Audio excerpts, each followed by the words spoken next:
Muy buenos días a todos.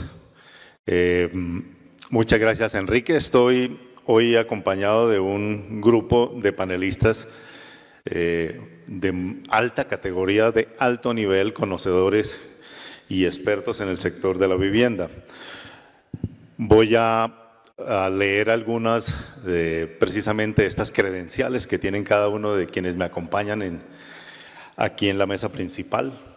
Indudablemente que en primera instancia el doctor Felipe Arboin, quien es el viceministro de Vivienda, es abogado egresado de la Universidad Javeriana, tiene una especialización en Derecho Urbanístico y un doctorado en Ciencias Jurídicas.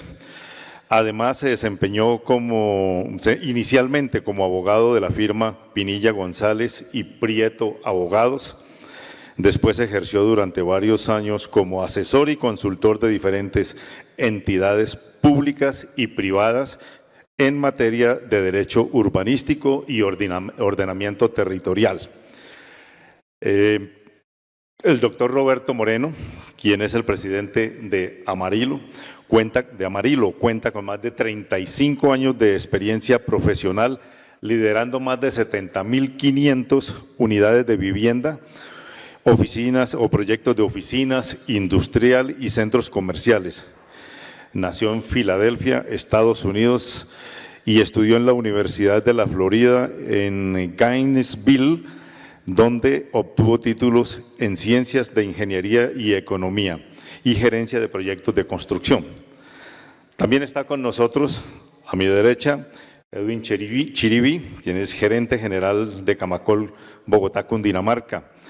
Es economista de la Universidad Nacional de Colombia, magíster en Gestión y Financiación de Proyectos de Derecho Urbano de la Universidad Erasmus de Rotterdam, Países Bajos. Es especialista en Derecho Urbano de la Universidad del Rosario y actualmente cursa una maestría de Administración Pública en el London School of Economics del Reino Unido. Está también Alejandro Callejas, quien es el gerente de Lagos de Torca, abogado especializado en negocios internacionales y un MBA. Ha trabajado con la comunidad andina, fue vicepresidente técnico y de planeación de Findeter y asesor del Ministerio de Vivienda y la Presidencia de la República, gerente de Camacol, Bogotá y Cundinamarca, y actualmente se desempeña como gerente de Lagos de Torca, como ya lo mencioné.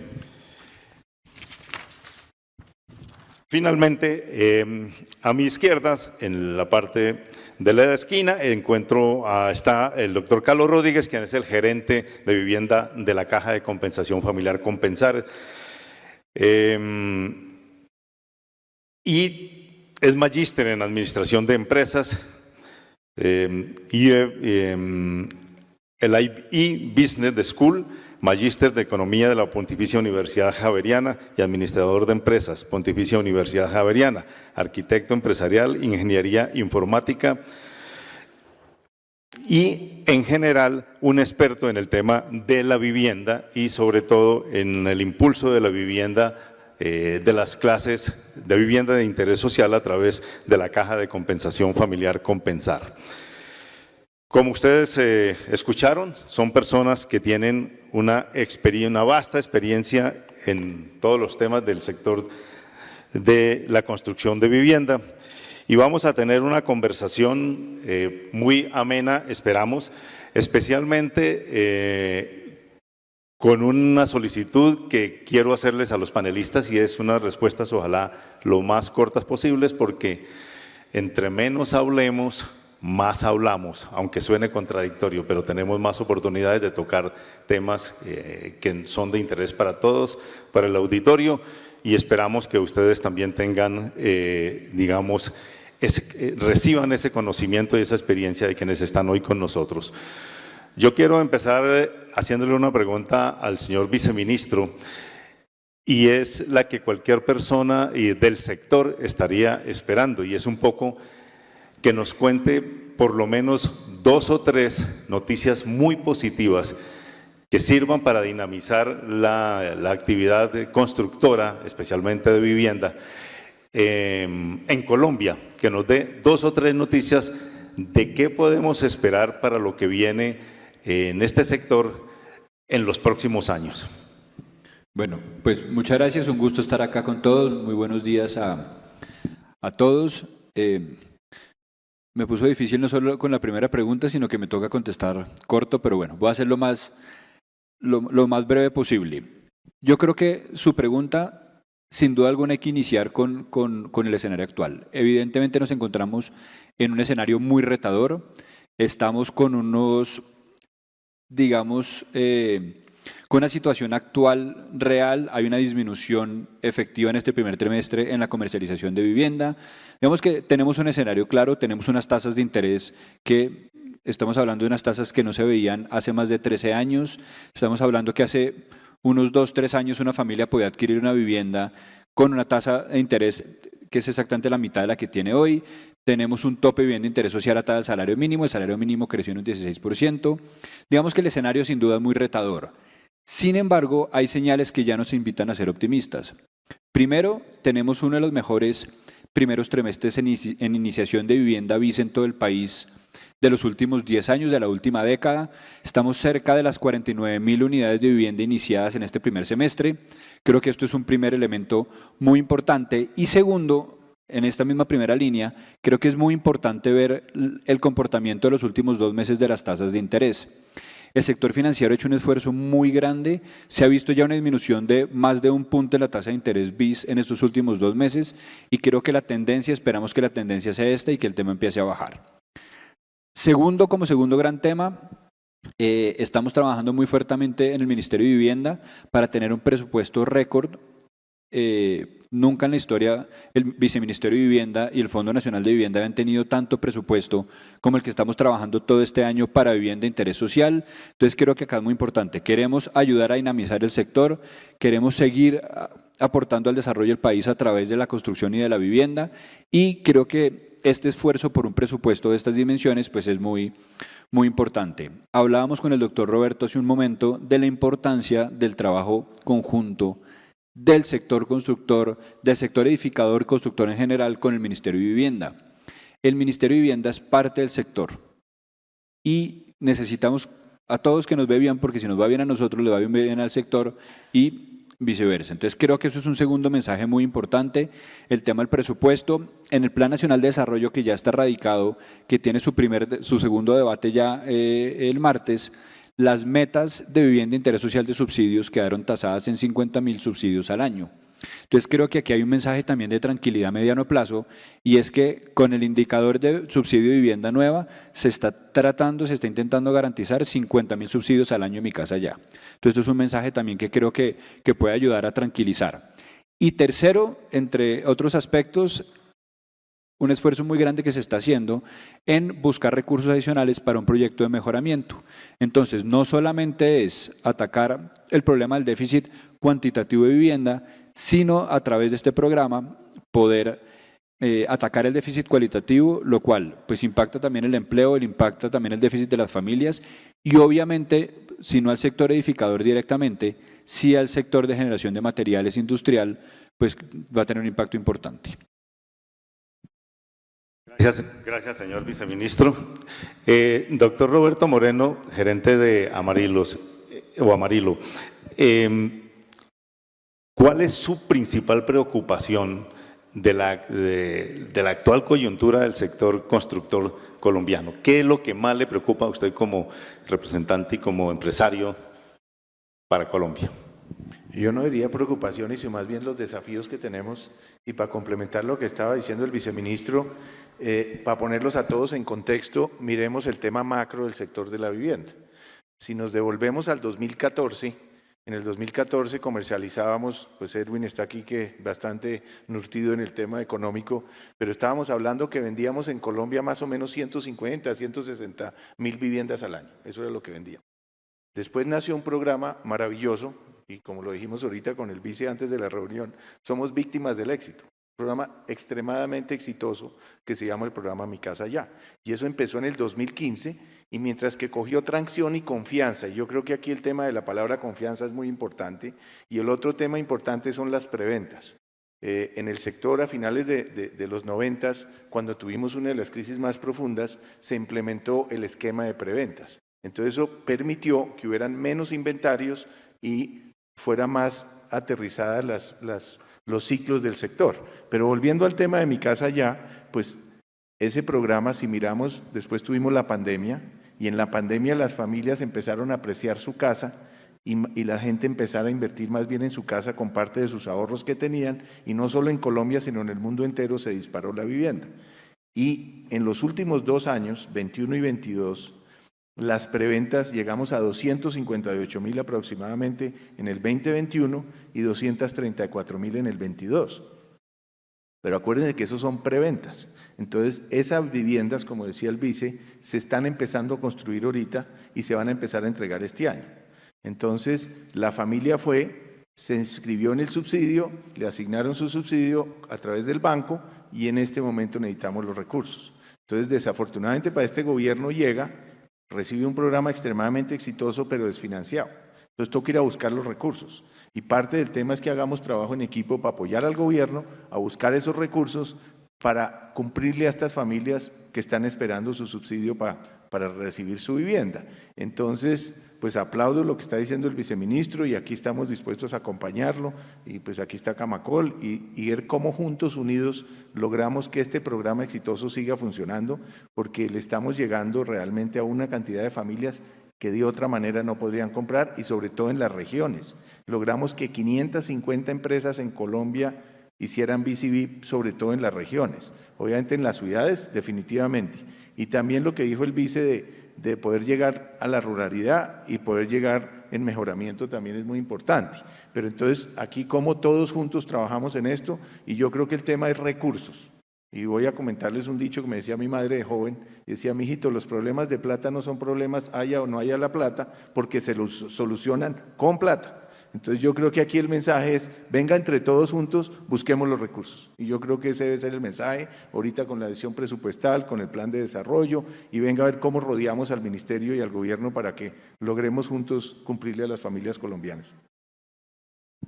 Gracias, doctor Roberto Moreno. Entrando de lleno, digamos, en el tema de los proyectos como tal, está con nosotros el doctor Alejandro Callejas, quien es el gerente del proyecto Lagos de Torca. Digamos, en pocas palabras, doctor Alejandro, los bogotanos y las personas que vivimos en la sabana de Bogotá, llevamos años escuchando hablar del proyecto, pero nos gustaría saber ¿en qué está en la actualidad? Porque hace poquito incluso ya hubo una noticia que nos da una esperanza de para dónde va el proyecto, pero nos gustaría que nos contara exactamente en qué va y como de pronto cuáles son esos obstáculos o cosas o desafíos que ve aquí en el corto plazo. Bueno, muchas gracias. Primero que todo, pues muy buenos días a todos, a mis compañeros de panel. Pues un honor estar aquí compartiendo este espacio con ustedes. Un saludo a la doctora María Elena, a la que quiero felicitar, a todo el equipo de AE Sabana, no solamente por el sitio en el que estamos y la oportunidad de conversar, sino por el papel que vienen desempeñando en un liderazgo absolutamente comprometido en el desarrollo de esta tierra que es muy importante para la región. Así que pues que sea esta la oportunidad para contarles a ustedes y todas las personas que nos están viendo a través de los medios de comunicación, de las redes sociales, el trabajo realmente que hay que valorar. Así que te felicito y te agradezco sinceramente. A las directivas de la Universidad de La Sabana, por supuesto, y entre ellas una persona que ha sido muy importante en el trabajo que hemos venido desarrollando desde hace mucho tiempo, es el doctor Enrique Bayer. Porque la verdad uno se siente acompañado cuando la academia, los empresarios, los políticos, la sociedad civil se une en propósitos comunes. Eso es muy importante. Y uno de esos, y aterrizo, es el proyecto Lagos de Torca, que desde hace 2 meses tengo la fortuna y el honor de acompañar. Entonces usted me pregunta, ¿cómo está y en qué está el proyecto de Lagos de Torca? Y lo primero, y aprovechando la oportunidad que es la primera vez que me dirijo pues, a un auditorio como ustedes, es contarles que el proyecto va muy bien, pero entre otras cosas va muy bien por lo que significa. Este es un proyecto que, digamos, no solamente el sector empresarial, sino Bogotá tomó la decisión de hacer, y es planear la ciudad del futuro soñando donde eventualmente cualquier persona quisiera vivir. Una ciudad que se planea no desde las viviendas, sino desde sus activos ambientales, por ejemplo. Es un proyecto que desde el principio plantea recuperar 9 quebradas que vienen de los cerros orientales. Quebradas que, entre otras cosas, nutren a un activo que es supremamente importante en nuestra estructura ecológica principal, que es el humedal Torca-Guaymaral. Después de hablar de los temas de la sostenibilidad, empezamos a mirar ¿y qué más necesita una ciudad para ser espectacular? Espacio público. Todos los planes parciales son generosos en espacio público, pero aparte de eso, solamente para ese sector de la ciudad vamos a tener el parque metropolitano, que es 1.3 veces el tamaño del Simón Bolívar. Eso es una fortuna para cualquier persona. Pero además del espacio público, ¿cómo nos vamos a movilizar? Que es una de las cosas que había en el debate posterior. ¿Aló? ¿Se oye? Sí. En el debate posterior, unas vías bien planeadas, amplias, que conciben las ciclorrutas como un espacio importante de comunicación desde el principio. Vías que, entre otras cosas, empezamos a construir dentro de 15 días.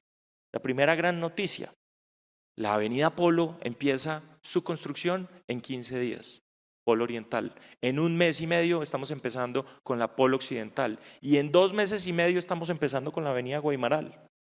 Eso es una noticia espectacular para la Sabana, donde hace rato no se construye un solo metro de vía. Eso es importantísimo. Y no les he hablado de las viviendas. Fíjense que cómo se planea una ciudad desde sus activos ambientales, de cómo nos relacionamos en el espacio público, cómo nos movemos y después con las viviendas. Viviendas que, entre otras cosas, coinciden que todas las personas, sin importar su condición social, van a vivir juntas. 20% de las viviendas van a ser VIP, 20% adicional vivienda BIS y un 60% que se determinará dependiendo de cada proyecto. Una nueva manera de ver las cosas. ¿Y cómo vamos? Pues vamos bien, porque se está vendiendo bien, porque estamos iniciando los proyectos. Me acompaña el doctor Roberto, que ha liderado fuertemente este proyecto en varios de sus estados. Ya tenemos un plan parcial, el plan parcial El Bosque, empezando, plan parcial El Otoño, empezando, plan parcial Mazda Mavaya, empezando. Así que pues estamos muy contentos porque realmente es la Bogotá del futuro que estamos construyendo el día de hoy. Que estamos contentos porque vamos muy bien. Muchas gracias. Doctor Edwin Chiribí, gerente general de Camacol, Bogotá, Cundinamarca. El gobierno del presidente Petro lleva ya 8 meses y ya, como lo acaba de mencionar el propio viceministro de Vivienda, pues se conoce, y ustedes como personas que están involucradas en el sector de la construcción de vivienda, pues tienen conocimiento claro de cuál es la política y el señalamiento. Y una de las, digamos, de los focos del gobierno es impactar especialmente a la base de la pirámide, es decir, a las personas de la pirámide poblacional, de la pirámide social, impactar especialmente a las personas que más lo necesitan. ¿Cómo hacer que efectivamente este tipo de políticas precisamente toquen a ese tipo de sectores? ¿Cuál es la opinión que ustedes tienen respecto a esta posición del gobierno? Bueno, Edmer, muchas gracias. Un saludo para todos. Es muy positivo para mí, interesante poder compartir con ustedes hoy aquí unas cosas respecto a este tipo de temas de vivienda que son nuestra pasión desde Camacol. A Marilena, muchas gracias también por la invitación y a las directivas de la universidad también 1000 gracias. Esta es una pregunta que es bien importante, pero yo tal vez daría un paso atrás y es… El punto central de la discusión es que, y lo más interesante es que con el gobierno compartimos el diagnóstico. Un diagnóstico en el que el tema central de solucionar el déficit habitacional del país es una prioridad, que es un punto muy importante, en eso compartimos perfectamente el diagnóstico. Lo segundo, lo ha mencionado el señor viceministro, la señora ministra, un programa como Mi Casa ya es la columna vertebral de la política de vivienda y eso nos permite entonces tener un marco, digamos, de conversación muy interesante.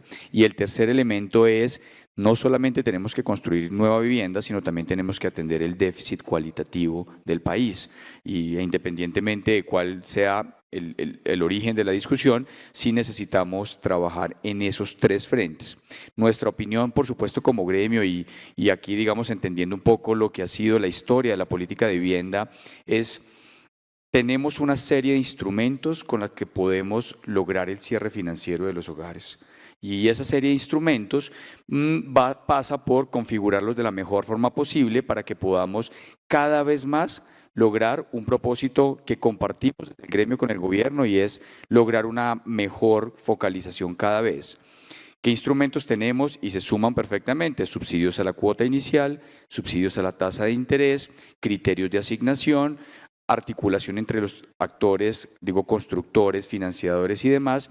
Y creo que en el cúmulo de estos instrumentos encontramos la configuración ideal, que hoy en día se llama Mi Casa Ya, que tiene un enfoque ahora, digamos, complementario en la política pública de involucrar otros criterios de priorización relevantes, pero que creemos que se puede seguir avanzando en llegar. Para poder llegar cada vez más abajo, uno tiene varios elementos y necesitamos que los hogares tengan acceso al crédito. Esa es la base fundamental del acceso a la vivienda en Colombia. Cada vez que logremos que el hogar pueda ser bancarizado, pueda generar su ahorro y pueda acceder al crédito, estamos superando el 60 o 70% del problema del acceso a la vivienda. El segundo componente son los subsidios.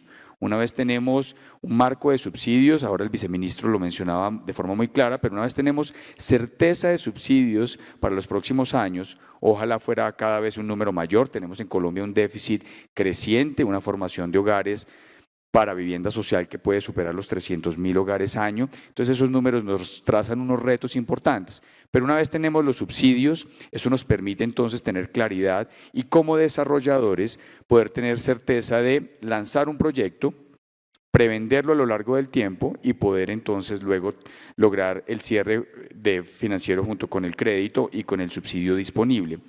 La base del tema es, si logramos llegar cada vez más a la base de la pirámide, vía acceso al crédito, vía subsidios, el tercer componente que nos falta es el ahorro. Un hogar compra su vivienda con ahorro, crédito y subsidio. ¿Cómo generamos ese ahorro? Y el ahorro, afortunadamente en las últimas 2 décadas en Colombia se perfeccionó el modelo de preventa. Y la preventa es la mejor forma de generarle ahorro a un hogar. Identifico mi proyecto, separo mi vivienda y a lo largo de 1 año y medio o 2 puedo generar el ahorro necesario para poder comprar la vivienda. Y hemos superado con ese modelo 3 grandes problemas: que primero ahorremos, los hogares de menores ingresos puedan tener una fuente natural de ahorro; lo segundo, puedan tener acceso al crédito, incluso muchas veces pueden bancarizarse a lo largo de ese tiempo, y contamos con una política nacional de vivienda que le apuesta con un subsidio entonces a la financiación y una parte a la cuota inicial. ¿Cómo estirarlo y cómo llegar cada vez más abajo? Tenemos que seguir buscando y perfeccionando los mecanismos. Quizás en cierta parte de la pirámide socioeconómica del país no vamos a poder llegar tan abajo, sino con soluciones complementarias como la vivienda en renta. Pero tenemos que seguir explorando instrumentos, a ver cómo con esa conjunción, ahorro, crédito y subsidio, podemos llegar cada vez más. Hoy en día Mi Casa Ya, y es nuestra lectura, tiene un esfuerzo de focalización muy interesante. Tal vez el 75% de los subsidios llegan a hogares de menos de 2 salarios mínimos de ingreso. Hay que seguir trabajando cómo llegamos a un salario mínimo e incluso cómo atendemos por debajo de un salario mínimo con los proyectos inmobiliarios. Pero el reto está ahí, los instrumentos están ahí y lo más importante, el diagnóstico y la conversación con el gobierno nacional es muy activa, propositiva y constructiva, y esa es nuestra tarea. Muchas gracias al doctor Edwin. Doctor Carlos Rodríguez, gerente de vivienda de Compensar. Una cosa es promover la vivienda de interés social y otra cosa es vivienda de interés social de calidad. Sabemos que ustedes en Compensar tienen un plan específico para promover precisamente que la vivienda se haga en unas condiciones mucho más propicias para las familias colombianas. ¿Cómo lo hacen y qué observaciones tiene frente a esto en cuanto a veces los programas que lo que buscan seguramente es suministrar vivienda y a veces no se concentran también en ese punto importante que es la vivienda de calidad? Bueno, mil gracias, un cordial saludo a todo el auditorio, a todos mis compañeros panelistas. Por supuesto, pues agradecer esta invitación a Sabana que para nosotros pues es un placer estar compartiendo nuestra experiencia. Frente a la pregunta de calidad, nosotros como caja de compensación estamos en el mundo de la gestión de la demanda. Ustedes saben que tenemos cerca de 2 millones de afiliados, que si los juntamos con nuestra EPS, pues llega a cerca de 4 millones de afiliados en Bogotá y Cundinamarca. Pero también estamos en el mundo de la oferta porque gracias a los recursos que nosotros administramos, tenemos un fondo que es el Fondo de Vivienda de Interés Social, a través del cual promovemos el desarrollo de la vivienda y a través de la cual otorgamos subsidios para nuestros afiliados, y adicionalmente tenemos recursos donde financiamos el desarrollo y la construcción de la vivienda de interés social. Entonces somos articuladores de la oferta y tenemos una alianza con prácticamente la gran mayoría de los constructores del país, grandes, medianos y pequeños, y ahí hemos venido profundizando en el sentido de lo que hacemos. Digamos que para sumar a esta conversación frente a los problemas de financiamiento y frente a los problemas actuales económicos, pues hay un tema que es muy importante y es finalmente la razón por la cual nosotros hacemos vivienda de interés social, y son esas personas que habitan esos proyectos. Entonces, para abordar el tema de la calidad de la vivienda, nosotros hemos venido hace unos 7 años de la mano del Observatorio de Vivienda de la Universidad de los Andes, haciendo unas reflexiones significativas donde ellos tenían un interés de aterrizar esas reflexiones académicas en la realidad, y nosotros de hacer una evaluación autocrítica de cómo se desarrollan los proyectos, y fundamentalmente hemos encontrado que las familias lo que están buscando es mejorar sus condiciones de habitabilidad. Y en función de mejorar sus condiciones de habitabilidad hemos llegado a 6 irrenunciables. Entonces el primero es que todos los proyectos deben conectarse en un desarrollo urbano que permita que esas familias puedan mejorar su calidad de vida. Hay circunstancias en las cuales hay proyectos donde uno se pregunta, ¿será que las personas que viven ahí sí van a gozar de una mejor calidad de vida o no? Y entonces pasamos a una reflexión sobre todo el desarrollo urbano que rodea una urbanización. Entonces, cuando uno vende una vivienda, pues tiene que preguntarse los niños dónde van a estudiar, los adultos mayores qué actividades van a hacer, cómo vamos a lograr para que haya una seguridad alimentaria para los más pequeños. Y ahí digamos que tiene que haber un esfuerzo importante por la forma como se desarrollan los proyectos. El segundo tema que es importante es el aprovechamiento de los dotacionales. Creo que lo hablamos con el doctor Alejandro, y construir ciudad no es solamente construir vivienda. Definitivamente cuando uno piensa en el desarrollo de un proyecto, pues tiene que sí o sí pensar en todas las necesidades en términos de dotacionales que deben estar aseguradas para que esas familias mejoren su condición. El tercer punto tiene que ver con el interior de las viviendas. Hay una reflexión importante hoy en día, cómo construimos y cómo a través de decisiones pequeñas para mejorar las condiciones de habitabilidad se puede mejorar la calidad de vida de las familias. Por ejemplo, reflexiones en torno al piso, al techo, a cómo deben desarrollarse arquitectónicamente la separación de las zonas de cocina con las zonas de lavado. Y ahí digamos que hemos implementado una serie de estrategias donde, por ejemplo, hoy por hoy nosotros en alianza con los constructores desarrollamos cerca de 35.000 viviendas recientemente, y en todos nuestros proyectos, por ejemplo, se volvió un requisito mínimo esas condiciones de habitabilidad, donde no entregamos una vivienda sin piso, sin unos acabados mínimos en paredes, sin unos acabados mínimos en techo, porque sabemos que las familias además que compran pues no van a tener más recursos para habitar esos proyectos.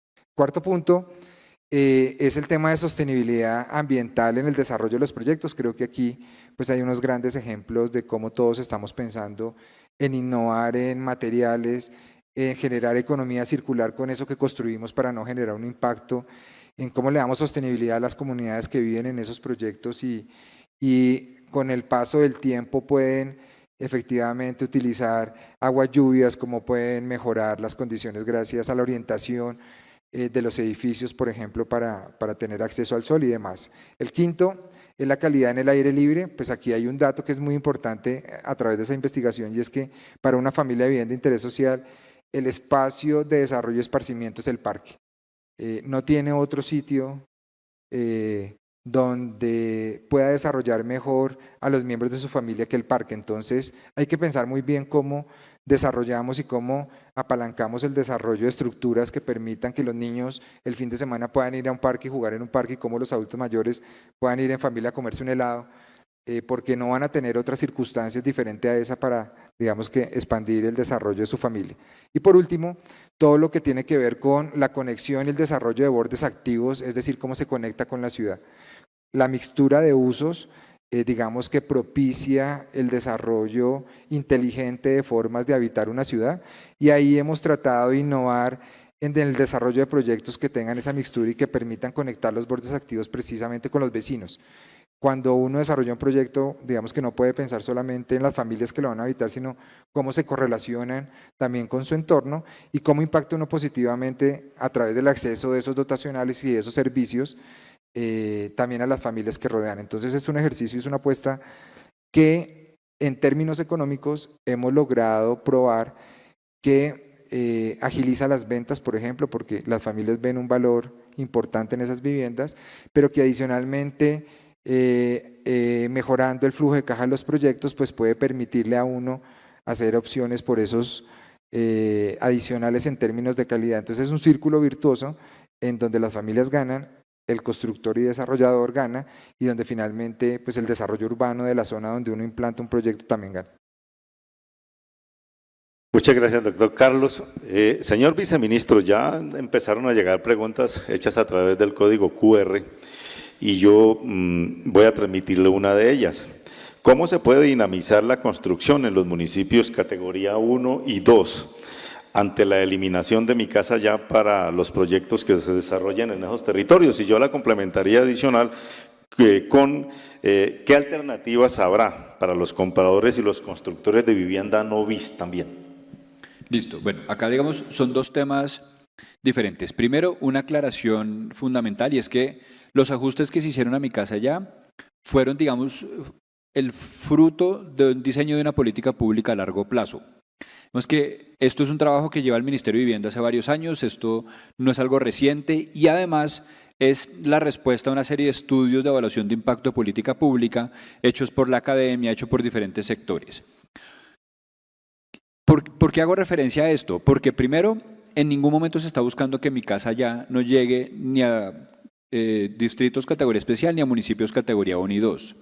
Claro que tienen que seguir llegando, y por una razón muy sencilla, y es que el 60% de los colombianos vive en estas ciudades. Entonces, eliminar Mi Casa Ya de estas ciudades pues sería evidentemente ir en contra de la realidad. Lo que tienen es un puntaje menor de priorización, y esto lo que busca es que a largo plazo se promueva la construcción en algunos municipios que no tienen hoy en día la posibilidad de recibir un subsidio. Los municipios categoría 1 y 2 siguen teniendo puntaje, categoría especial no, y evidentemente será el mercado el que muestre qué cantidad de viviendas van a estar construidas. Si llegamos a 10 años, el diseño de política pública no funciona y vemos que no hay viviendas que se construyan en municipios 4, 5, 6, pues ¿dónde van a estar construidas? Categoría especial 1 y 2 y los subsidios van a ir dirigidos allá. Entonces, esto digamos como primer elemento. La segunda pregunta sí es mucho más compleja. ¿Por qué? Porque en Colombia el marco normativo de la política de vivienda social, la ley tercera del 91, la ley 546 del 99, nos señalan que el objetivo de la política pública de vivienda debe ser la población más vulnerable. Por eso los programas que tiene el Ministerio de Vivienda son dirigidos a la vivienda de interés social. Todos los programas que tenemos hoy vigentes en Colombia son dirigidos a la vivienda de interés social. Ustedes saben, existió un programa exitoso, es un programa muy reciente todavía para una medición, que fue el programa de cocoberturas, que lo que buscaba era apoyar vivienda no BIS con temas de sostenibilidad. Eso es un tema que estamos analizando, es un tema muy interesante. Un programa muy importante anticíclico por cuestiones de pandemia, que fue la tasa Fresh No BIS o el programa Fresh No BIS. Eso es un programa del Ministerio de Hacienda, no del Ministerio de Vivienda. Como le digo, nosotros dentro del marco legal no podemos implementar un programa de estos.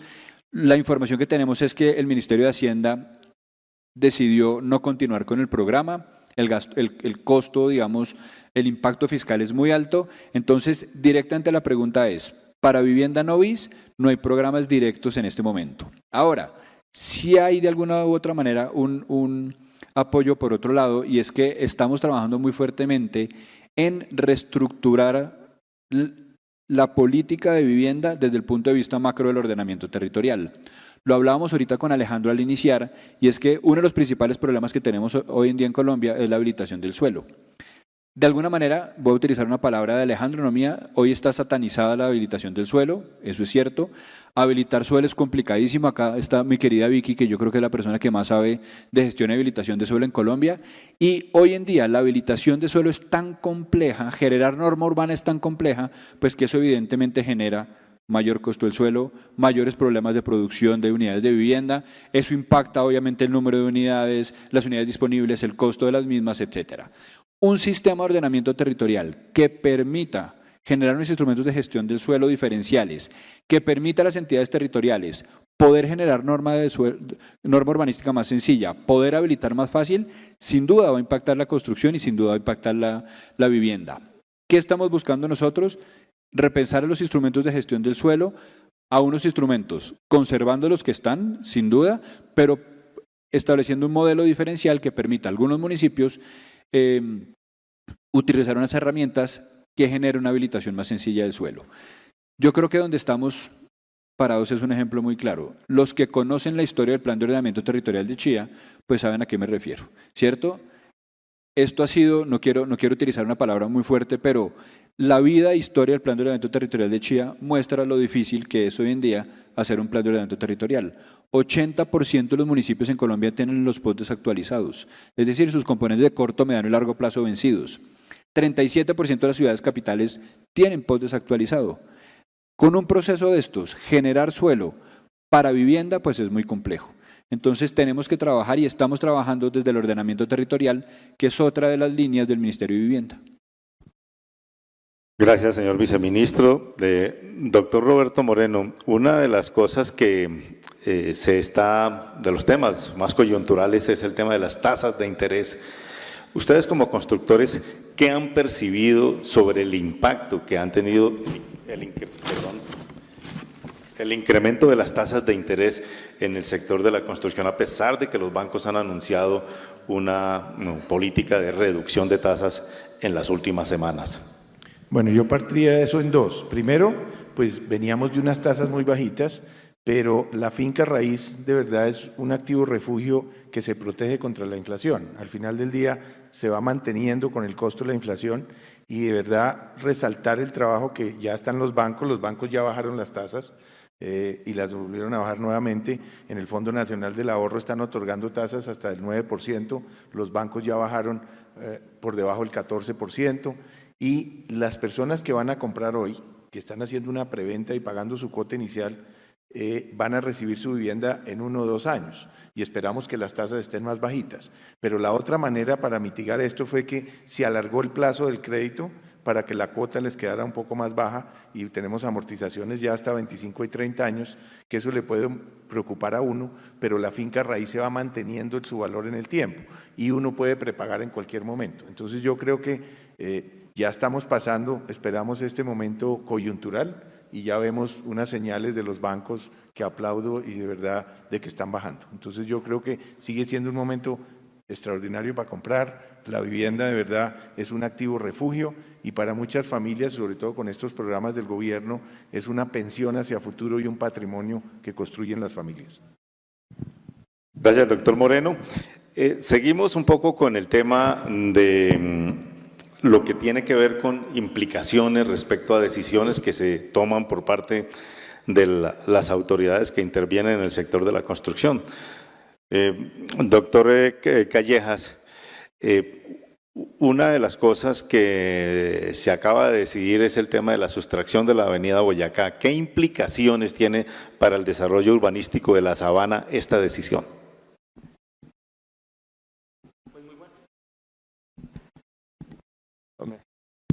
Muy buena pregunta porque nos permite desarrollar un concepto que a lo largo del tiempo y sobre todo en nuestra región de Cundinamarca y particularmente en Bogotá se ha vuelto difícil y es cómo logramos consensos y cómo somos capaces de trabajar en equipo cuando tenemos eventualmente visiones distintas sobre cómo se debe desarrollar un territorio. Y particularmente la Boyacá hoy empieza a entrar en este camino de discusión no solamente con las autoridades ambientales, sino en la conversación que tenemos todos los días, con gente que tiene legítimos intereses de protección de un territorio, otros de desarrollo, otros por la generación de un proyecto. Sin embargo, y lo que hemos dicho en los últimos días es que estos temas no son polarizantes y no son excluyentes. La decisión del Consejo Directivo de la CAR, casi por unanimidad, de hacer la sustracción de un pedazo de la reserva, fue muy importante porque entendieron varios argumentos. El primero, la reserva Tomás Van der Hamen, que es muy importante. Nosotros no concebimos la reserva como algunas personas lo han dicho, que es que eso es simplemente unos potreros. No es cierto. Eso tiene un valor ecosistémico importantísimo y por eso se declaró como reserva. Sin embargo, la reserva es de 1.300 hectáreas. La sustracción que se está solicitando son 20 hectáreas. Y cuando uno lo mira desde el punto de vista lineal, son menos de 2.5 kilómetros. Ahora, entendiendo la importancia que tiene la reserva, hemos tratado en los diseños constructivos de la futura Boyacá que se mantenga un valor que en todos Lagos de Torca es muy importante, y es que tengamos conectividad ecosistémica, tanto de agua como de fauna. Es uno de los elementos principales que se habló con los diseñadores a la hora de empezar a trabajar en este proyecto en particular. Pero adicionalmente, y es importante mencionarlo, el hecho que podamos desarrollar la Boyacá va a permitir que a partir de las compensaciones podamos empezar a hacer las inversiones para que la reserva realmente tenga el potencial ecosistémico que se merece y que desde hace mucho tiempo se ha planteado, pero que nadie ha iniciado. Solamente si logramos, por ejemplo, la licencia ambiental, tendríamos que compensar casi 60 hectáreas de compra de suelo, de inversiones en temas ecosistémicos, árboles, protección de la fauna, para que todo este sector, que es importante porque es uno de los, digamos, de las rutas que lleva el agua y la fauna desde los cerros orientales hasta el río Bogotá, se pueda permitir. Por lo tanto, quiero como ratificar el hecho que lo importante al final del cuento es lograr consensos. Y el consenso se hace con un tema que hemos discutido mucho y además le he escuchado mucho al doctor Roberto, además al doctor Carlos Arango, que está Vicky, que no la había saludado, además que es uno de los promotores de un plan parcial del que no hablé ahorita, que es el Carmen, que también es importantísimo. Y es el trabajo en equipo entre el sector público, sector privado y la sociedad civil. Si nos sentamos, nos escuchamos y logramos que el otro entienda nuestras posiciones y ponernos en los zapatos de los demás, estamos absolutamente seguros que la Boyacá va a ser lo que debe ser. Primero, y además para la sabana, que es importantísimo, un punto de conectividad desde el punto de vista de la movilidad que nos abruma para venir a la universidad, la gente que está estudiando en la parte occidental de la autopista realmente la necesita. Pero además recuerden una cosa, debajo de la avenida Boyacá va todos los temas de redes de servicios públicos, que para el norte es importantísimo, por ejemplo, en saneamiento básico, que hoy es muy complicado y que le va a permitir a todos esos condominios que, entre otras cosas, ya están, se puedan conectar. Pero además, en el manejo de lluvias del noroccidente de Bogotá, importantísimo, vamos a tener un colector enorme que va a recoger las aguas del norte, recoge las aguas de Lagos de Torca y las deposita en el río Bogotá. Entonces, un poco para redondear, creo que al final de cuentas tenemos que trabajar unidos, trabajar en equipo, tratar de darle soluciones a los intereses de todas las personas y al final pues poder tener no solamente un proyecto, sino una descongestión en la movilidad que todos la necesitamos, del noroccidente de Bogotá y de todo el corredor norte de nuestra ciudad, en lo que está, por supuesto, está Chía, Zipaquirá, Topó, Gachancipá. Estamos absolutamente expectantes de la decisión final de un licenciamiento que estamos seguros que se va a dar para que al final de cuentas esto pues, sea una realidad. Muchas gracias. Ahora vamos una pregunta al doctor Edwin Chiribí, y es que tiene que ver con una consulta que se está haciendo a través del código QR, y es desde el gremio Camacol, ¿cómo están viendo el tema del incremento de los costos de la construcción por el encarecimiento de los insumos, los cuales en una buena proporción son importados. Pero además de ello es cómo hacer, qué están haciendo desde el gremio para buscar que el sector de la construcción se vuelva un sector contracíclico frente a la economía, digamos a la situación económica que se está viviendo con una perspectiva de crecimiento de solamente entre 1.5 y 2% para el presente año. ¿Cómo hacer que el sector sea el dinamizador precisamente de la actividad económica en el país? Bueno, Edmer, muchas gracias por esa pregunta. Tal vez voy a separarla de costos inicialmente y luego el componente contracíclico de nuestro sector. Pero el tema de los costos no es, digamos, tan nuevo. Llevamos tal vez un poco más de 1 año y medio, 2 años, enfrentando una presión de costos muy compleja. Después de la pandemia, las cadenas globales de valor y en general la cadena de abastecimiento de nuestro sector ha enfrentado grandes restricciones para poder llevar todos los materiales que se requieren. Y además de eso, pues ha contrastado con un escenario en el que hemos tenido mucha más actividad de construcción, producto de los 2 buenos años de preventa de los últimos, digamos, 2021 y una parte de 2022 que han sido muy dinámicos. En ese contexto, el punto central, y no ha sido, digamos, solamente un grupo de materiales, realmente hemos enfrentado una presión de costos de insumos, hemos enfrentado presión de costos en materia de mano de obra, igualmente en tasas de interés, es decir, toda la ecuación de producción se ha hecho mucho más compleja para los proyectos. Muchos de ellos con una lógica de preventas y precios fijos de los años anteriores. Por tanto, se ha convertido en uno de los mayores desafíos que hemos enfrentado. ¿Cómo solucionarlos? Hay cosas en las que se puede intervenir y hay cosas, desde luego, que van a depender un poco del cambio en la coyuntura económica.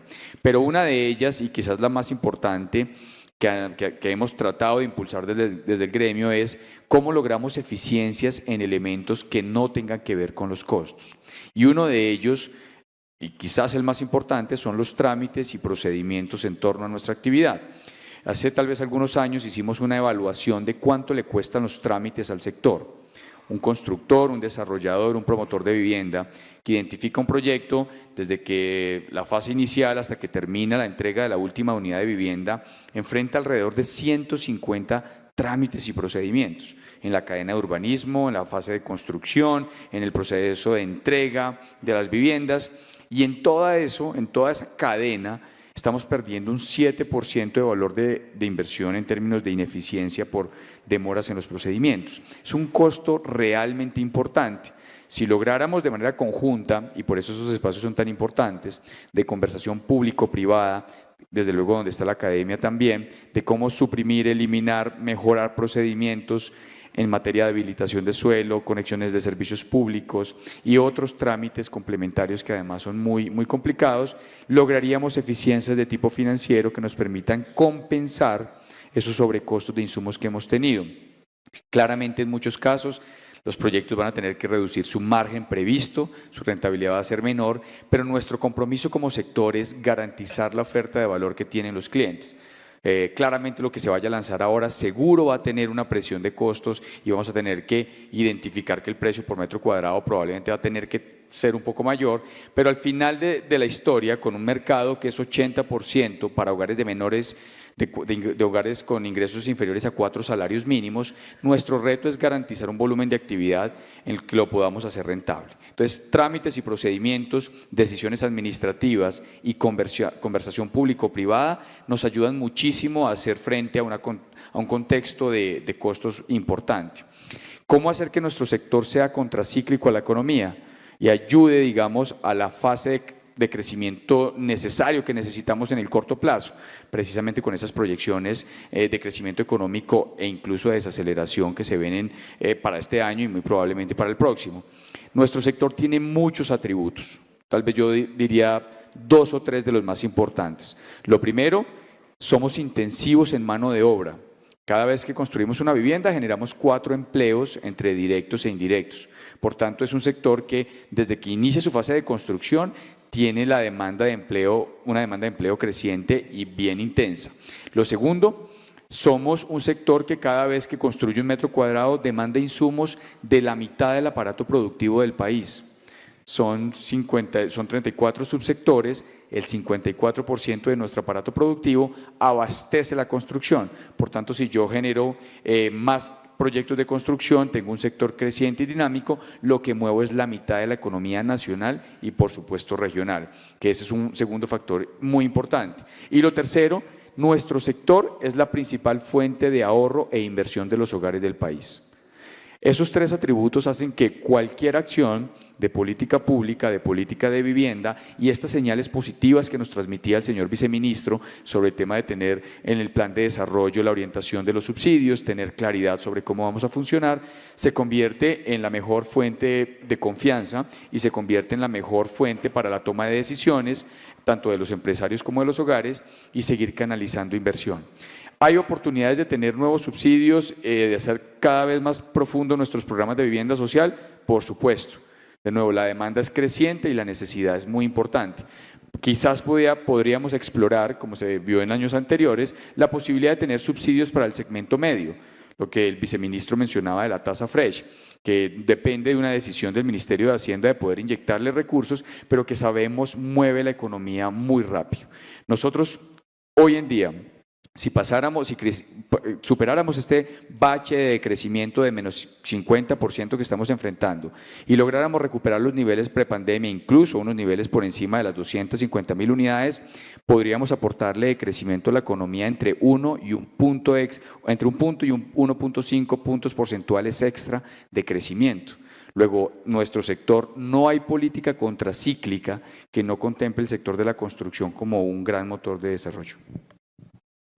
Muy bien, muchas gracias. Estamos en la discusión un poco de todo lo que pasa con el sector de la construcción en Colombia y las perspectivas, lo que viene.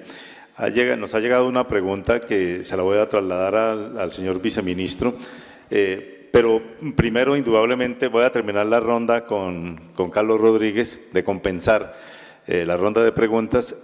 Y luego se la transmitiré al señor viceministro, quien tiene que abandonarnos en unos minutos porque tiene un compromiso de viaje ahora fuera de Bogotá. Entonces, doctor Carlos Rodríguez, uno de los temas más complejos es el de cómo articular precisamente el asunto relacionado con proyectos de vivienda, vías con servicios públicos, vías y lógicamente disponibilidad de transporte, más otros aspectos que hacen parte como de los puntos específicos de conexión con esas personas que llegan a vivir a un conjunto residencial. Desde compensar, ¿cómo articulan ustedes este tipo de necesidades en los proyectos que desarrollan y cómo debería ser realmente, porque ese es uno de los limitantes más grandes para los proyectos de desarrollo urbano?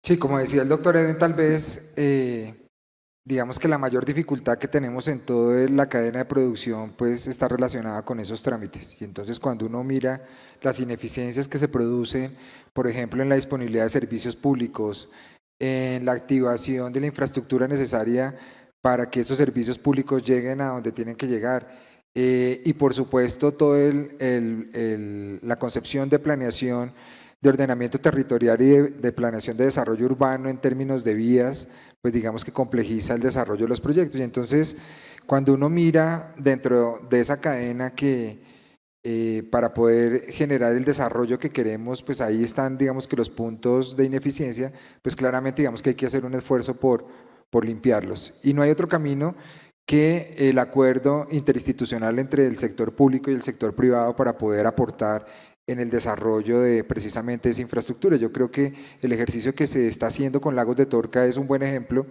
de cómo a través de la inversión que hacen los privados en esa infraestructura, que se compensa a través de una mayor edificabilidad y de una posibilidad, digamos, que desarrollar los proyectos, pues se puede compensar esa estructura, por ejemplo, de costos que tiene que hacer en inversión el gobierno local y que, pues, digamos que complejiza en algunos casos pues el desarrollo de esos grandes planes. Entonces, cuando hay una suma entre públicos y privados, en términos económicos, no solamente en términos de gestión, yo creo que se facilita el desarrollo de estas iniciativas y el impacto. Y el segundo tema, precisamente hay que seguir trabajando en todas las iniciativas en términos administrativos de lo que implican los trámites para poder legalizar las viviendas, para poder legalizar las zonas que necesita el desarrollo de esa infraestructura para poder consolidarse como un proyecto. Entonces, en esas dos vías yo creo que nosotros lo que hacemos es, gracias a nuestro papel como caja de compensación,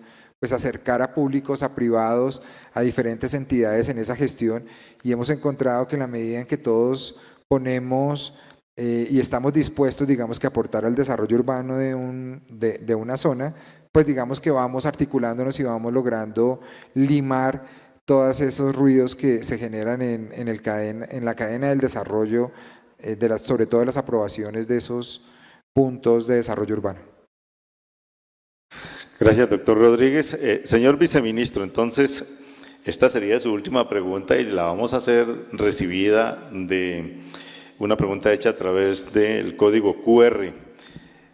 Es algo que muchas personas se preguntan, muchos sectores, y a veces indudablemente con una razón relacionada en el tema ambiental. El volteo de tierras y la destrucción de 25.000 hectáreas trae esta cifra de la sabana de Occidente y Centro es inocultable.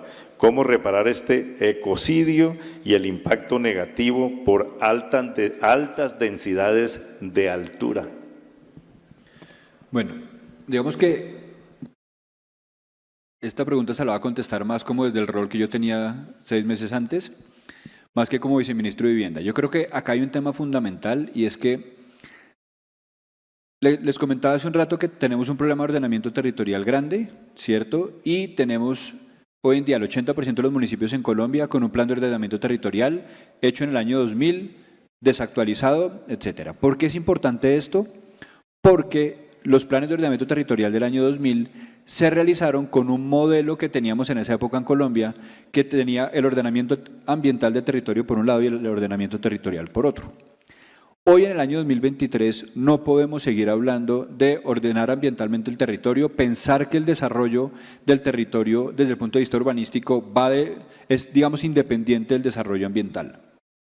En este caso, hoy en día tenemos que pensar de manera integral en el desarrollo del territorio desde el punto de vista ambiental, urbanístico y social.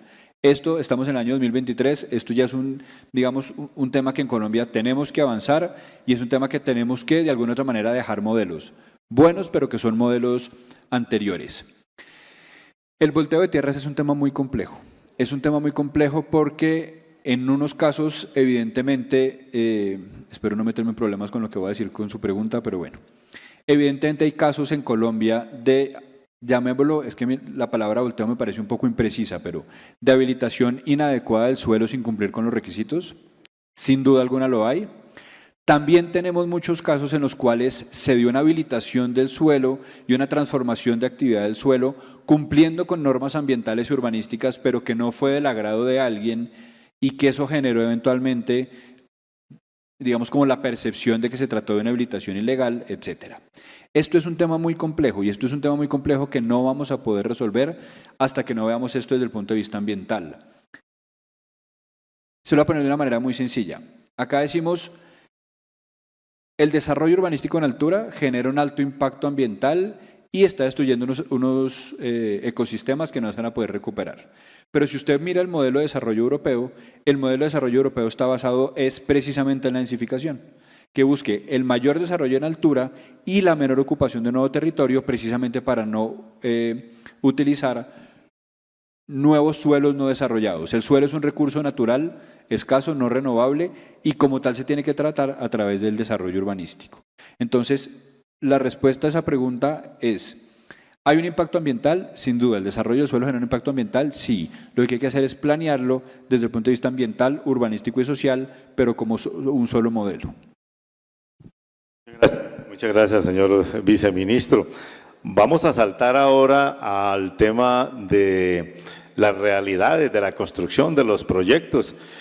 Doctor Roberto Moreno, ayúdenos contándonos cuáles son los principales proyectos que tiene Amarillo para los próximos años, porque pues hace parte de una perspectiva tanto de proveedores, personas que están necesitadas de empleo, y todo lo que implica y que ya ustedes han mencionado aquí, y el doctor Chiribí también acaba de mencionar, sobre el impacto que tienen estos proyectos en la economía como tal. Bueno, pues es muy importante porque hablábamos al principio que gran parte de la población en Colombia, nosotros somos un país de ciudades y eso además es una ventaja competitiva hacia el mundo porque es un país de ciudades y el empleo, la innovación y todo se genera en las ciudades. Entonces tenemos que ver es cómo desarrollamos ordenadamente esas ciudades y, como decía el vice, cómo densificamos un poco más y usamos menos del territorio. Y cuando vayamos a desarrollar un proyecto, no es lo mismo desarrollar 200 proyectos de 1 hectárea que un proyecto de 100 hectáreas. Y yo creo que ahí es donde tenemos que empezar a trabajar con lo público y privado y hacer una alianza para hacer grandes proyectos. Y el mejor ejemplo de eso es Lagos de Torca. Si miramos Lagos de Torca son 1.800 hectáreas, de las cuales ya había colegios, universidades y unos temas ambientales muy valiosos que si no planeábamos el territorio de las 1.800 hectáreas, pues esto no se podría desarrollar bien. Y el esquema que se montó de verdad es maravilloso porque hace que, como lo estábamos diciendo, los privados ponemos los recursos con derechos de edificabilidad para poder hacer toda esa infraestructura urbana, de vías, ambiental y sobre todo de equipamientos, porque también estos proyectos tienen que venir acompañados de equipamientos. Entonces, en el caso de Amarillo que me preguntaste, pues nosotros hemos participado muy activamente en Lagos de Torca desde que inició. Tenemos 4 planes parciales que estamos desarrollando en Lagos de Torca, 2 de ellos ya hacen desarrollo, uno de ellos es en la Avenida del Polo, que son el plan parcial del otoño, con otros colegas nuestros, ahí está Colpatria y está Urbanza, con ellos venimos desarrollando ese plan parcial, son casi 6.000 viviendas, y tenemos otro en la Avenida Guaymaral, que se llama Hacienda del Bosque, donde van a ser un poco más de 13.000 viviendas, pero si miramos también, Lagos de Torca va a ser una ciudad incluyente. Aquí el 20% es VIP y el 20% es BIS. Esto es muy importante, una ciudad donde todos quepamos, esto también es bien importante y es una señal también de la ciudad de 15 minutos, una ciudad donde podamos tener trabajo y esparcimiento, donde el parque esté cerca y el empleo y haya menos movilidad, entonces eso también es muy importante. Y también pues hemos participado en Madrid, hemos participado en algunos sitios de la Sabana y ha habido un desarrollo porque pues las personas, pues la población sigue creciendo, pero tenemos, como decía el vice, una gran oportunidad al contrario de ver cómo ordenamos desde lo ambiental el territorio y yo creo que si todos trabajamos en equipo podemos lograr eso. Hemos hecho un ejercicio también en Barranquilla, en Alameda del Río, que hicimos en Soacha, Ciudad Verde. Entonces hemos hecho estas grandes intervenciones, pero no serían posibles si no era una alianza público-privada. Si el sector público y privado no trabajamos en equipo, no podemos lograr todas estas intervenciones y un buen desarrollo urbano y un mejor país para todos. Gracias, doctor Roberto. El señor viceministro y con la venia de los demás panelistas, en vista de que el tiempo se nos está agotando para su retiro de aquí de esta mesa y de este panel, yo no quiero dejar pasar sin preguntarle lo siguiente. ¿El gobierno está dispuesto a apoyar también proyectos de vivienda social solamente con el foco de convertirlos en arrendamiento o con esa finalidad? Bueno, muy concreto. Digamos, le cuento un recuento rápidamente. Hoy en día tenemos un programa específicamente enfocado al arrendamiento, pero como una primera etapa, que es el programa Semillero de Ahorradores en modalidad arrendamiento. Este es un programa muy sencillo que lo que busca es apoyar a las familias con una parte, con un porcentaje del arriendo mensual, con el propósito de que después de 2 años estas puedan acceder a un subsidio y volverse propietarios de vivienda. Miren que esto es muy importante porque en estricto sentido no es un programa que promueve el arrendamiento, promueve la adquisición de vivienda facilitando de alguna manera o apoyando un porcentaje de arrendamiento. Desafortunadamente es un programa que los resultados no han sido buenos porque no más del 6% de las personas que han recibido ese subsidio han llegado a adquirir y el costo para el Estado es muy fuerte de subsidiar un arrendamiento que no termina en adquisición. Ahora, cuando yo les digo que los resultados no han sido buenos, pues tampoco o más bien, Objetivamente no podemos afirmarlo al 100% porque es un programa que nace antes de la pandemia y pues evaluar el comportamiento de un programa en pandemia, pues digamos que no sería lo más riguroso.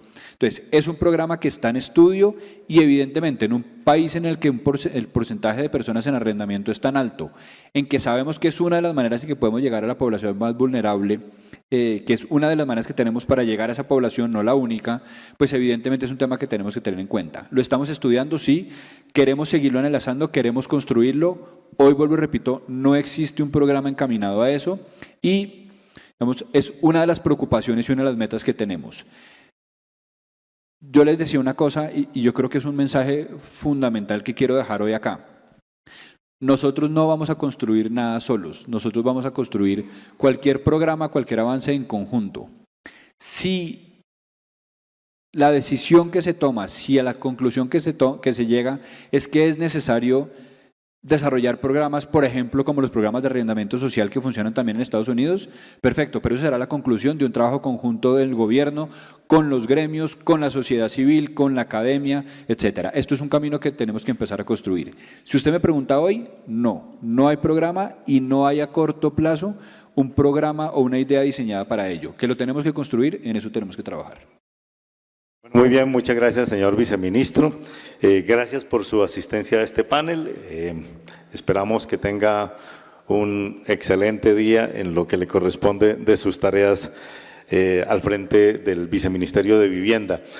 Bueno, pues, muy rápidamente, muchas gracias a todos. Un placer, Carlos, Alejandro, doctor Roberto, Edwin, un gusto estar con ustedes. María Elena, por la invitación. Me da pena salir corriendo, pero tengo ahí un cruce. Bueno, un gusto y cuentan conmigo para lo que necesiten. No se preocupe, señor viceministro, que tenga un excelente viaje. Muchas gracias por su presencia. Nosotros vamos...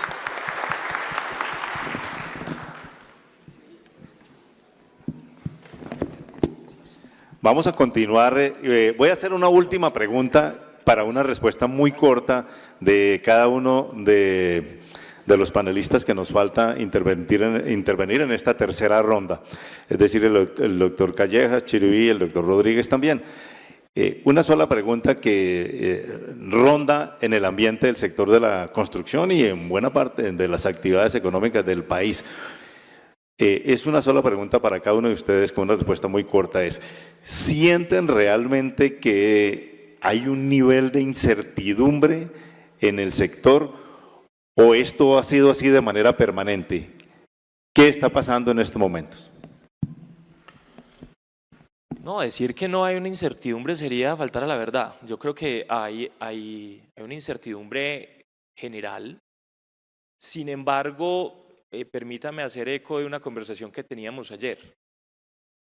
Uno puede asumir la vida de muchas maneras, pero la podríamos particularmente decir, la asumimos desde el lado positivo y desde las oportunidades o desde los miedos. Yo creo que hay que asumir la vida desde las oportunidades y desde la visión positiva. Particularmente, el ejercicio del Lagos de Torca al que hoy quisiera invitarlos a todos, que se tomen el tiempo de conocerlo, entrar a nuestras redes sociales, visitarnos en nuestro punto de atención al ciudadano, es una señal positiva del mercado. La ciudad está avanzando, hay un trabajo comprometido con el distrito, con las diferentes entidades y estamentos desde lo público y una pasión desde lo privado para apoyar el proyecto desde lo financiero, desde lo constructivo, desde el impulso como tal de una nueva ciudad. Eso es una señal particular que nos debe dar esperanza. Una esperanza de tener una muy buena ciudad, bien planificada, llena de cosas positivas, que realmente cuando llegué y lo conocí, ahí es donde yo quiero vivir. Entonces, esa es la invitación a todos ustedes. Hay señales que nos están mostrando que se puede, que sí se puede. Siempre será una buena oportunidad para comprar vivienda. Siempre será una buena oportunidad para invertir en mejores ciudades. Tenemos una cantidad de gente que está buscando vivienda y la necesita. Y la responsabilidad de todos es que la gente la pueda encontrar con la mejor calidad posible. Y eso es lo que nosotros nos estamos encargando de construir. Entonces, hagámoslo en orden y entonces le pido al doctor Roberto que nos responda de manera corta esta pregunta también. No, yo creo que complementar lo que decía Alejandro, de verdad siempre hay oportunidades y si vemos, pues el sector de la construcción históricamente ha tenido ciclos más profundos y menos profundos. Y como les mencioné anteriormente, a finales de los 90, cuando antes vendíamos y después construíamos, pues se generaron unos ciclos muy pronunciados, se generaron unos inventarios grandes, pero después de que empezamos a construir esta política de vivienda de parte de varios gobiernos, de la mano de varios gobiernos desde Camacol, y se construyó esta política de vivienda estos últimos 20 años, hemos podido mitigar esos ciclos. Y miramos, vino la crisis financiera de finales del año 2008, después vino la crisis de la pandemia, y no fue crisis, sino al contrario, fue muy corta, gracias a Dios, porque la vivienda fue uno de los activos que se benefició, y ahorita estamos teniendo una incertidumbre en el mundo entero, el tema de la guerra de Ucrania, el tema de la inflación, tuvimos el tema del transporte después de la pandemia, el tema de los costos de construcción, y en ningún negocio, ninguna empresa, pues siempre hay temas que hay que trabajar. Pero si miramos en el sector vivienda, nos cogió con un ciclo con muy bajos inventarios. Tuvimos altos inventarios cuando hubo la crisis externa, después del 2008, crecieron los inventarios, sobre todo en la vivienda media, pero ahorita nos cogió el sector con unos inventarios bajos. Sí, las tasas altas de interés pues genera una presión a los costos y todo esto que estamos viendo, pero ya vemos que esto está empezando a nivelarse y la fortuna en nuestro sector es que prevendimos mucho en el 21 y en el 22, que al contrario se vuelve una medida casi contracíclica en la actividad, porque estamos generando mucha actividad en el 23 y en el 24 de todo lo que ya vendimos, ahora hay que construirlo. Entonces hay que mirarlo positivamente, que va a jalar sobre todo el empleo y va a jalar la industria. Entonces lo que tenemos que tener es mantener ese ritmo de preventas y con el programa pues de Mi Casa Ya, como dijo el ministro, y si buscamos los recursos y seguimos fortaleciendo esto, le vamos a llegar a las familias que más lo necesitan. Entonces yo siempre lo veo positivo y además, como lo dije anteriormente, la finca raíz es un activo refugio, se mantiene con la inflación y de verdad es una gran oportunidad para comprar vivienda. Doctor Chiribí.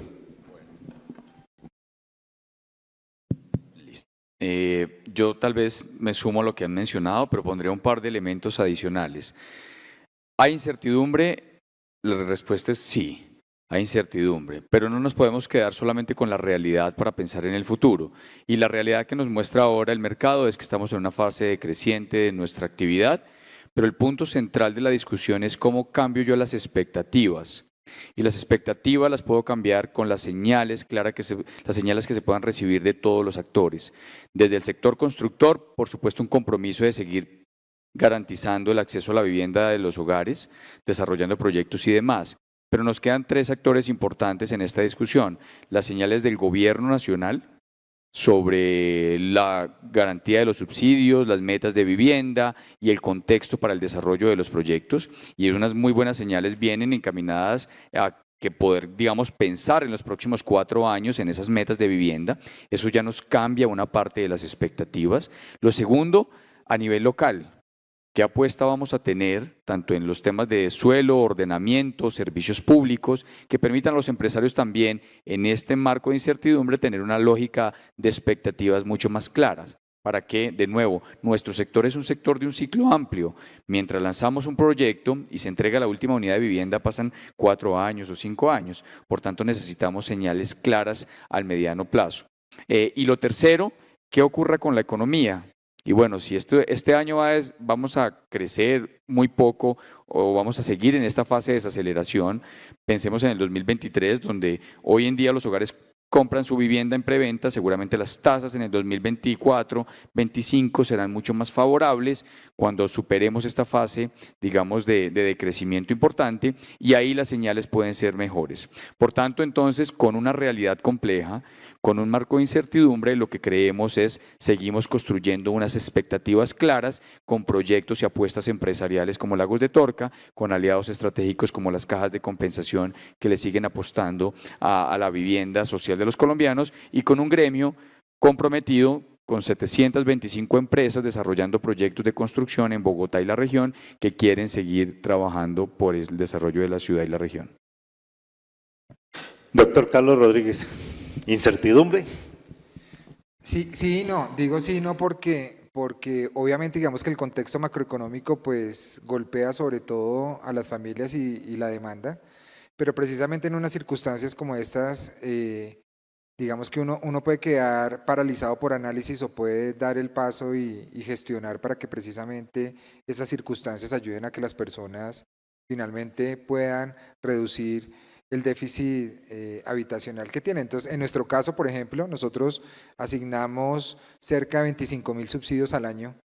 Entonces no nos quedamos en la discusión de qué más subsidios hay o cuáles no hay, sino que más bien nos concentramos en esas familias para que realmente puedan llegar al cierre financiero, y eso nos ha hecho ser profundamente creativos. Entonces, a la pregunta que le hacías al viceministro sobre el subsidio de arrendamiento, nosotros en la pandemia, teniendo en cuenta las dificultades de las familias, creamos un subsidio para arrendamiento donde hoy por hoy estamos asignando entre 10.000 y 15.000 subsidios de arriendo para que las familias sobre todo puedan liberar esos recursos y acompañarlos del subsidio para compra de vivienda nueva y hacer el cierre financiero.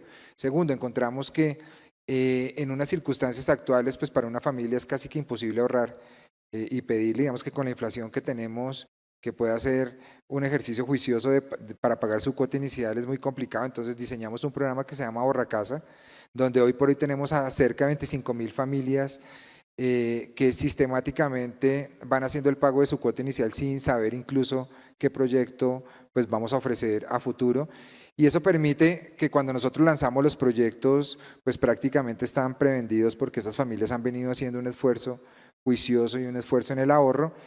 Disminuye los costos de comercialización de los proyectos y en esa medida digamos que puede traducirse en esos beneficios en la calidad de la vivienda de la que hablábamos al principio. Entonces, yo creo que estamos en un mar de posibilidades donde tenemos que seguir siendo creativos, donde tenemos que seguir uniéndonos para mirar cómo aprovechamos los recursos que tenemos, cómo podemos beneficiar a las familias y sobre todo cómo podemos acompañar a esas familias de menores recursos que necesitan una serie de incentivos económicos para poder adquirir su vivienda, pero adicionalmente necesitan, digamos que un acompañamiento para poder pues, mejorar su calidad de vida, que es finalmente lo que todos queremos con los proyectos que hacemos.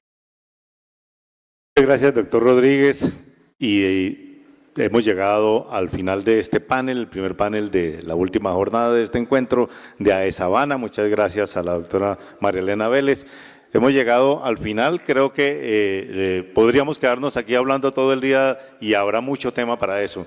Agradecerle también a los panelistas por sus intervenciones. Cada uno ha sentado su punto de vista respecto a lo que es el sector de la construcción, y un agradecimiento especial indudablemente a ustedes que han permanecido durante esta prácticamente hora y media sentados escuchando y tomando apuntes respecto a lo que viene, a lo que hay actualmente y a lo que viene frente al sector de la construcción.